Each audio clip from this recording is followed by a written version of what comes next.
So I have an update for you in the Duncan v. Bonta California magazine ban case. So let's talk about this.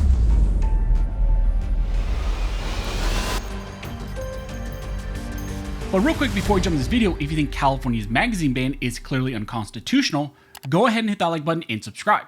Also, I want to thank one of the sponsors of this video, which is Sonoran Desert Institute. SDI is an accredited online college that helps students learn the skills and techniques they'll need to be successful in the firearms industry. So if you enjoy gun repair, ballistics, and learning about firearms, SDI might be a good option for you.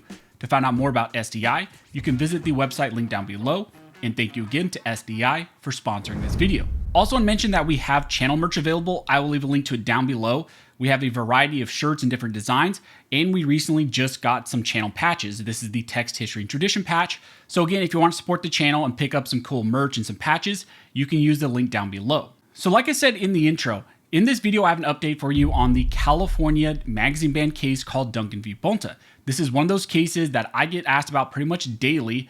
And it has been a while since we've really had any movement in this case, and really since I've put an update on this case.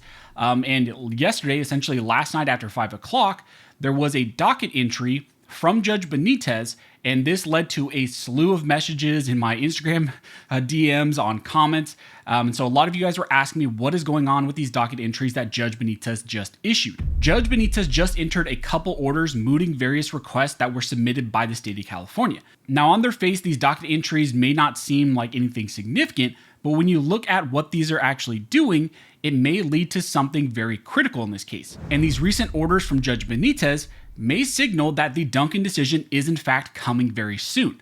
Now, for those not aware, Duncan v. Bonta involves the possession and purchase of so-called large capacity magazines in the state of California. California Penal Code Section 32310 bans the buying, selling, possession, etc. of magazines that hold more than 10 rounds, and this applies to just the ordinary law-abiding people in the state of California. There are some law enforcement exemptions, but that's not what we're talking about here in this case. This law was challenged, and a district court judge, Judge Roger T. Benitez, issued a ruling that found that this law in question does in fact violate the Second Amendment. That is what led to what is known as Freedom Week in the state of California.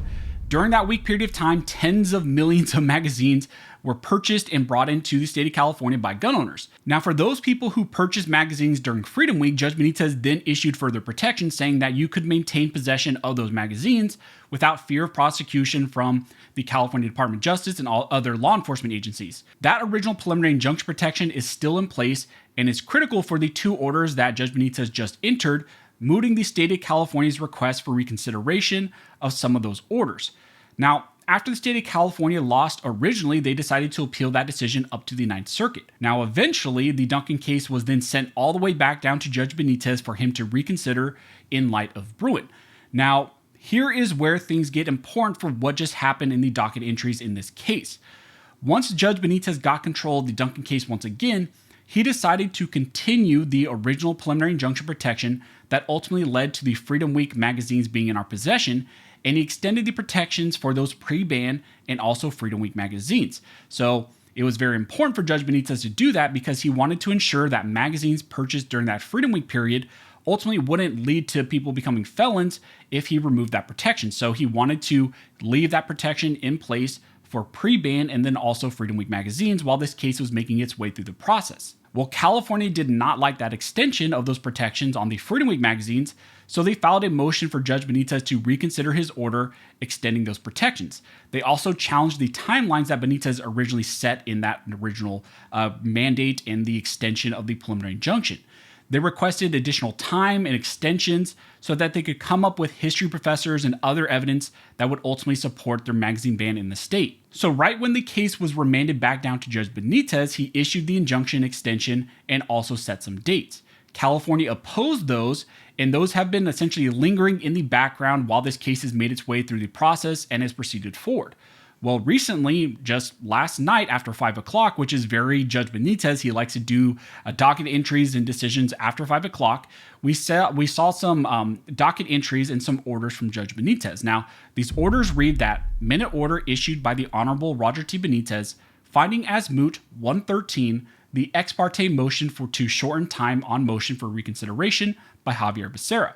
Then also there was the minute order issued again by Judge Roger T. Benitez, finding as moot 112, the motion for reconsideration regarding the 111 preliminary injunction filed by Javier Becerra. Now, I know this is a bunch of legal mumbo jumbo docket entries, but you need to follow me here because this is important for me to answer what I think is going on right now with these docket entries. Again, many people probably saw that and didn't think much of those docket entries. However, I think this sends a huge signal and essentially back signal out that something is coming. What Benitez did here is he mooted the request by the state of California. California wanted a reconsideration of the preliminary injunction extension order that was issued by Judge Benitez almost immediately when he got this case back in his hands. The state of California asked for a reconsideration and for some additional deadlines and some changes and essentially more time for them to find the historical support to essentially put forward arguments for why their ban is valid. What Judge Benitez just did in these docket entries is he ordered that those requests by the state of California are now moot. And again, a lot of you have been asking me, what does that mean? Why is he mooting certain orders? This could mean really two things in my eyes. Simple as some of these prior motions that California submitted early on during this remand process are no longer relevant because as this case has proceeded forward, there have been time extensions, new dates, new requests, and essentially these prior requests are now irrelevant, and maybe just Judge Benitez and his clerk are cleaning up the docket with some of those prior orders that needed to be essentially removed. However, this could also indicate something else. These orders by Judge Benitez, which moot the prior requests and motions, could be because they are no longer relevant since his decision is now coming. For example, he wouldn't need to essentially reconsider the requests for additional time and development of the record if he is going to issue his final decision.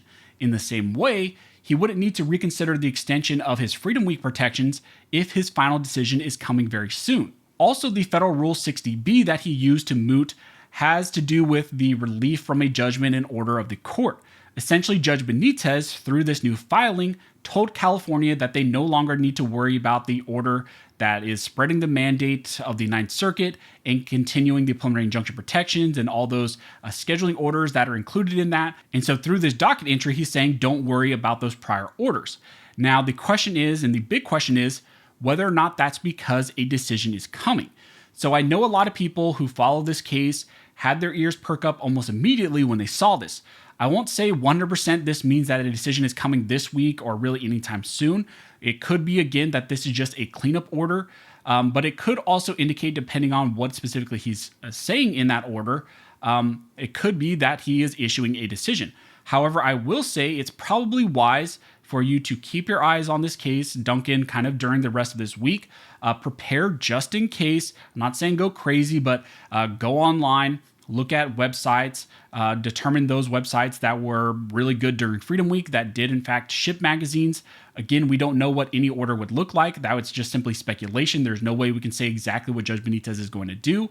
We know his track record, but it doesn't mean that this decision would ever lead to another Freedom Week. We don't know that, but it's good just to be prepared just in case.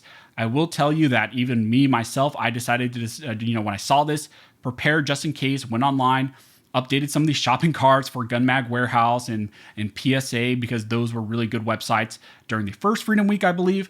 So again, just may be good for you to keep an eye on the docket, prepare just in case, because some people are saying that this may signal something is coming from Judge Benitez in the Duncan decision really soon. Again, speculation. That's my opinion on maybe what could be happening. It could be one of two things. Could just simply be a cleanup order, or it could be him just mooting some of these issues because a decision is coming.